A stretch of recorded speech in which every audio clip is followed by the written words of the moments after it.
It is viewers like you that make videos like this possible. Please support MickeyMousePark.com.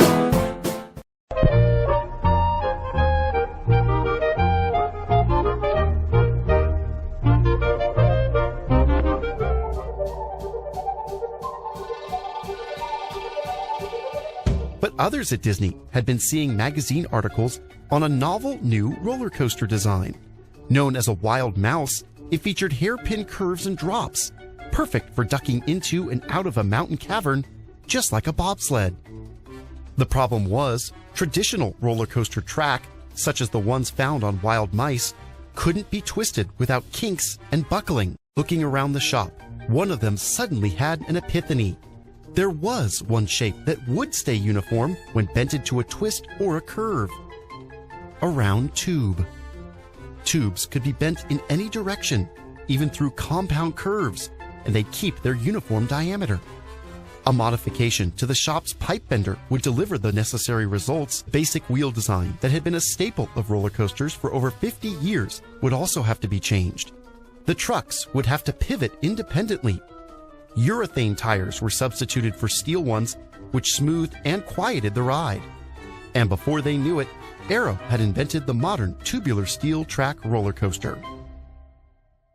With the track challenge now solved, Arrow went to work, bending the tubes into what would become a thrilling bobsled run through the Alps. Well, the Matterhorn was a curious project from the standpoint that I didn't like roller coasters one bit, but Walt told me I'm going to design both the preliminary shape of the car, and I'm going to also design the course line for the track. While the decision had been made with Carl and Ed at Aero Development up here in Mountain View that they were to manufacture whatever we came up with, and that included the body of the car and also the track course. They also created a unique speed control system, tires rubbing against the bottom of the cars, which allowed multiple trains to run simultaneously, which greatly increased capacity and preserved safety. Today, it's known as a block brake system and is standard on roller coasters worldwide. After all the planning and adjustments up until the night before, the Matterhorn bobsleds opened to the public on June 14, 1959, becoming the world's first tubular steel roller coaster and setting the stage for half a century of roller coaster design. During the planning phase, Disneyland legend Frank Giorgia made many models to get the mountain's shape correct from all perspectives. Here's a shot of one of those models.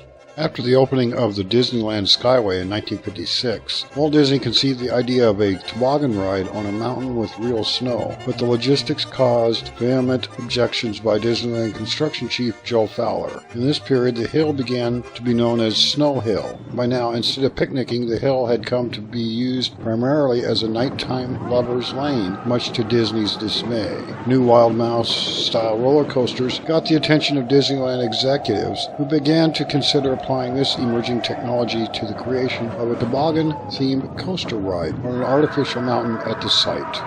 Like dozens of other Disneyland attractions, the mountain was inspired by Disney movies, a 1955 documentary called Switzerland, and a 1958 feature called Third Man on the Mountain. In addition, Walt Disney had already made several trips to the actual Matterhorn and have been enchanted by it. So when the idea of a snow-capped hill with a toboggan ride occurred to him in late 1956, by 1957 that idea had evolved into a taller snow-capped mountain with a roller coaster ride, and by late 1958 it had grown into the majestic Matterhorn with his revolutionary Matterhorn bobsleds.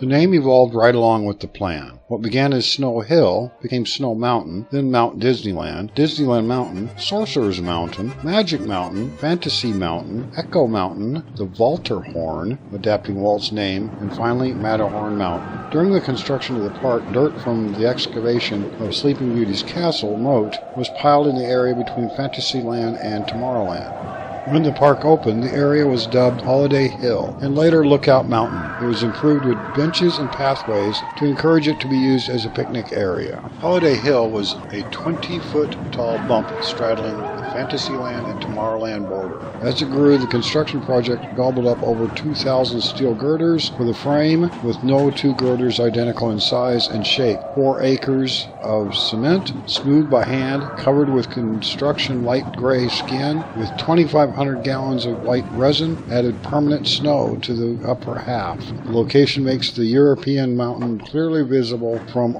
the all-American Main Street, a potential jarring sight that bothered some designers, but not Walt Disney. The location makes the European mountain clearly visible from the all-American Main Street, a potential jarring sight that bothered some designers, but not Walt Disney. The location always places the mountain in the middle of lots of park traffic. Not including the bobsleds, 5 other kinds of vehicles have passed close by over the years. The motorboat cruise, Fantasyland Utopia, Submarine Voyage, Alice in Wonderland Caterpillar cars, and the looping monorail. Additionally, the old Skyway trams actually pass through, not around the mountain. The finished mountain, its landscaped grounds, and its alpine-themed queue area created a circular park footprint of about 1.5 acres. The mountain stands precisely 147 feet tall, which is 1/100th the height of the actual real Matterhorn. Not only is it still the tallest structure in Disneyland, for a while the Matterhorn was the tallest structure in the county, until a building boom in the 1960s built up the surrounding skyline. Horse perspective is the same movie-making technique that makes Sleeping Beauty Castle look taller than it really is, also makes the Matterhorn seem to stretch higher than it really does. Here the trick is in the trees, which get gradually smaller the farther up the mountain they grow. For many guests arriving via the Santa Ana Freeway, their first view of Disneyland has often been a quick glimpse of the Matterhorn. The memorable mountain has been a Disneyland icon since 1959. Nowadays, guests appreciate the fun and aesthetics of the thrilling Matterhorn ride, but few people realize how innovative this attraction was when it debuted in 1959. Before then, all roller coaster type rides placed long trains on wooden tracks with wide curves.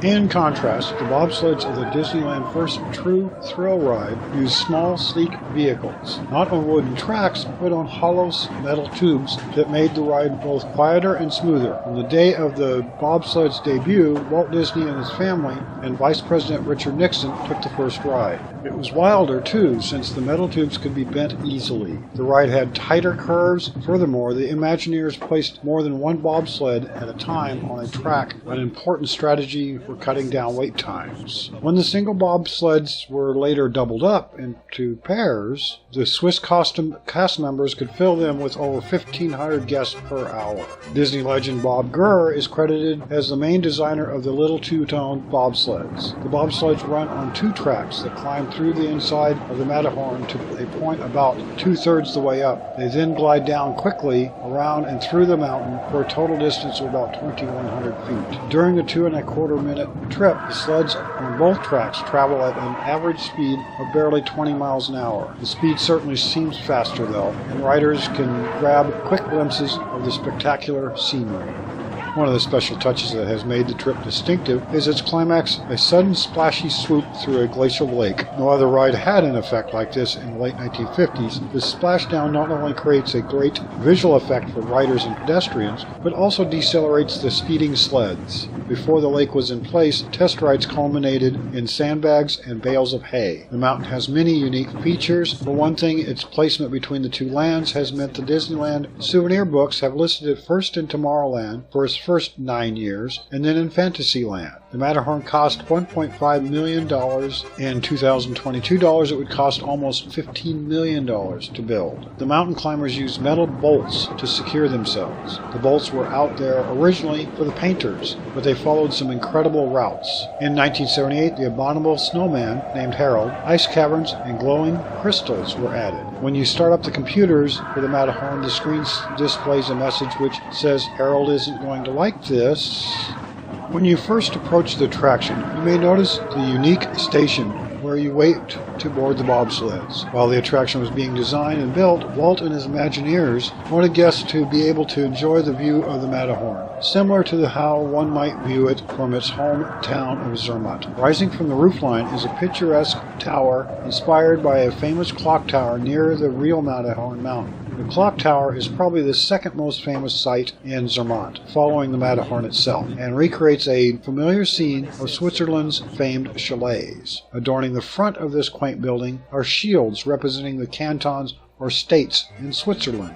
The opposite side is adorned with fanciful Alpine-style floral cutouts edged in brightly colored paints. The design recalls the colors and motifs found both in traditional Swiss embroidery designs as well as the decorative painted patterns found on some mountain chalets. As you whisk through the mountain on your bobsled, you will pass a hoard of mountaineering supplies and collected treasures from the mountain's past. The scene is full of historical details, including a tribute to the late Frank Wells, who was President and Chief Operating Officer of the Walt Disney Company from 1984 until his death in 1994.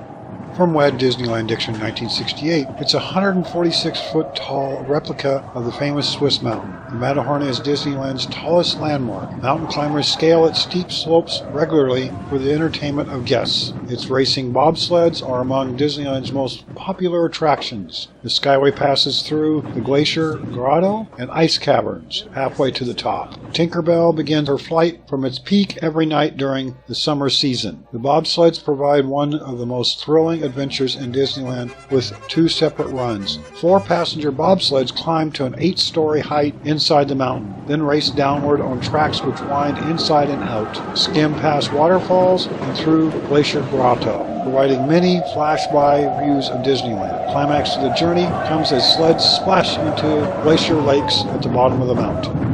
From Steve Birnbaum brings you the best of Disneyland 1982. Opened during the summer of the premiere of Walt Disney's 1959 Third Man on the Mountain, which dramatized an ascent of this mighty Swiss peak, this has to be counted among Disneyland's best true thrill rides. Even locals who have been here many times and who know the park well don't mind standing in line for this one. Like Space Mountain and Big Thunder Mountain Railroad, the Matterhorn bobsleds ride has a thrill to it, as Richard M. Nixon, who dedicated the attraction in 1959, when he was vice president, can attest. In fact, it was quite a novelty at the time because of its then unique block system dispatch, which allowed more than one car to be in action at once, and because of its cylinder rail track and urethane wheels, which have since become quite commonplace among coasters.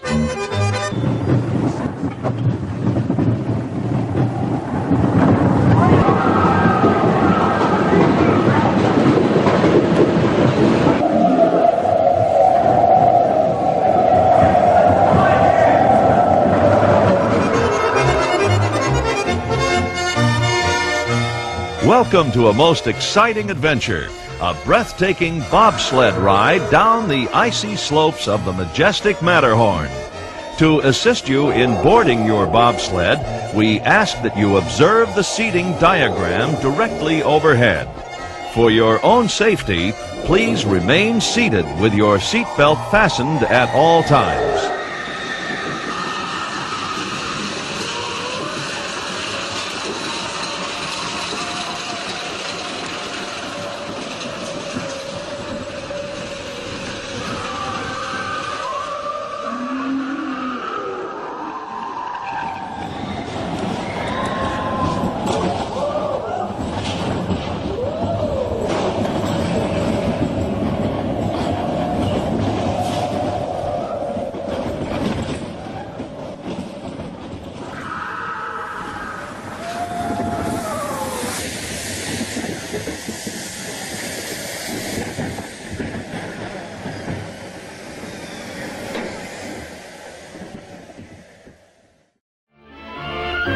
The Matterhorn, monument to alpine splendor, is scaled by climbers every day during the summer months.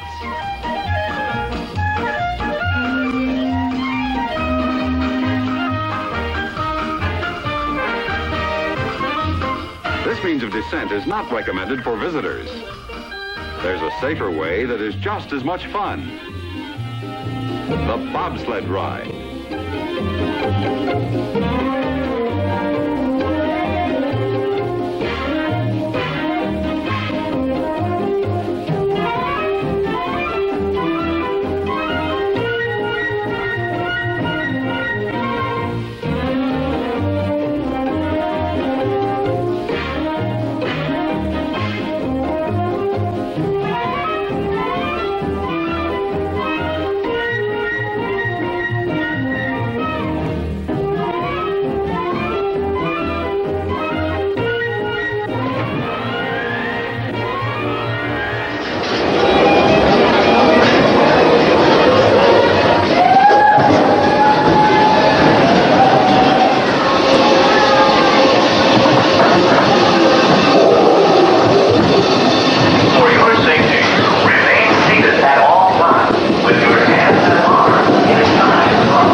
Specs: capacity 1600 per hour, capacity per sled 4, cycle time 4 minutes 12 seconds, load time 10 seconds, unload time 10 seconds, trip time 2 minutes 22 seconds, dispatch interval 18 seconds, trips per hour 200, distance traveled A side 2068, B side 2172 feet, speed 10.2 miles per hour. In the early days of the Matterhorn, there was only scaffolding and railing inside the mountain before the ice caves were put in. You can see here the skyway passing through the mountain.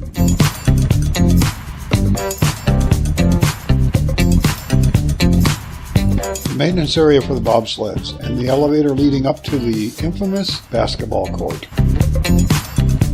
There's Harold's eyes and Harold himself.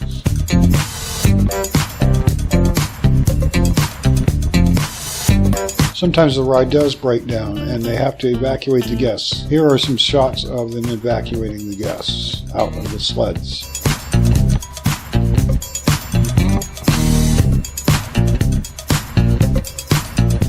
Checking the speed of the sleds. You rarely get to see that type of shot. They run at about 20 miles per hour. Communication devices. Control panels.